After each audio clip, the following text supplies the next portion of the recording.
नमस्कार, city post live के इस खास पेशकश में आपका स्वागत है। मैं हूं श्रीकांत प्रत्युष, आपके लिए एक खास एक्सक्लूसिव खबर लेकर आया हूं। जी हां, खबर हमारे पास ये है जिसका अभी औपचारिक तौर पर ऐलान नहीं हुआ है, लेकिन हमारे पास सूत्रों के हवाले से कंफर्म खबर है कि चंद्रिका राय जी छपरा से लोकसभा चुनाव लड़ेंगे आरजेडी के सिंबल पर। जी हां, जहां से लालू यादव लगातार चुनाव लड़ते रहे हैं, जीतते रहे हैं, उनकी कहिए पुश्तैनी सीट मानी जाती है छपरा सीट, वहां से चंद्रिका राय जी चुनाव मैदान में उतरेंगे।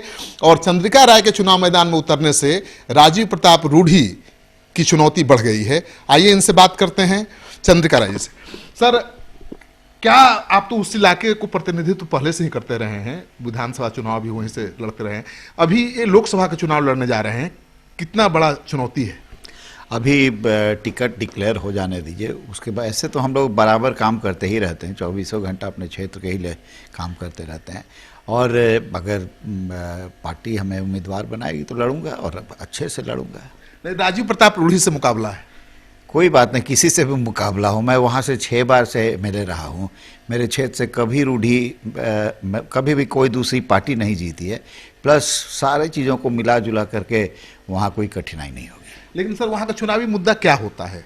चुनावी मुद्दा विकास का भी मुद्दा होता है। और आप जानते ही हैं बिहार में अभी तो लोकसभा का चुनाव है, तो बहुत सारे मुद्दे आएंगे। अनएम्प्लॉयमेंट का मुद्दा है, विकास का मुद्दा है, फिर राफेल जैसे करप्शन के मुद्दे हैं, और लोकल मुद्दे भी हैं। लॉ एंड ऑर्डर का प्रॉब्लम है, नीतीश कुमार जी को उन्होंने पलटी मारा, वो भी मुद्दा है। बस बहुत सारी मुद्दा है।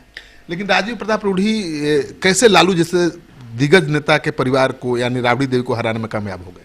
नहीं, पिछले बार कुछ कोऑर्डिनेशन पार्टी का उतना नहीं बैठ पाया था, इसी के लिए वो बात हुई। अन्यथा वहाँ से कोई दिक्कत नहीं होनी चाहिए।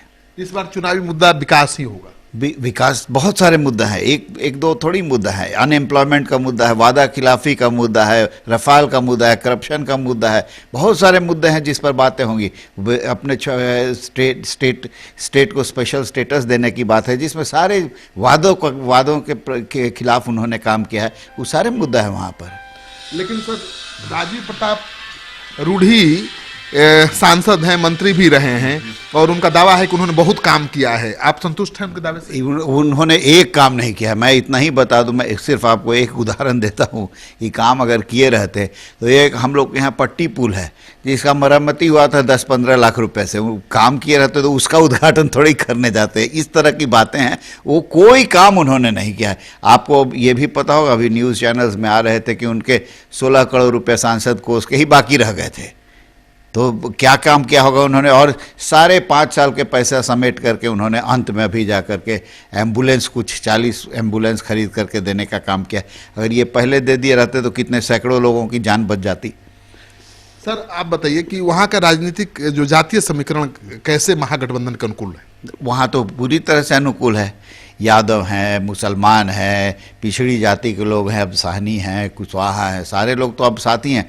फिर अब दलित लोगों में काफ़ी आक्रोश है, जो केंद्र सरकार की नीति रही है और विशेषकर जो उन लोगों की धारणा रही है और जो रवैया रहा है एट्रॉसिटीज़ एक्ट पर, SC/ST एट्रॉसिटीज़ एक्ट पर, उसके खिलाफ काफ़ी आक्रोश है लोगों में। और किसी को कहने की ज़रूरत नहीं होगी, अब लोग बहुत समझदार हो गए, बहुत बुद्धिमान हो गए।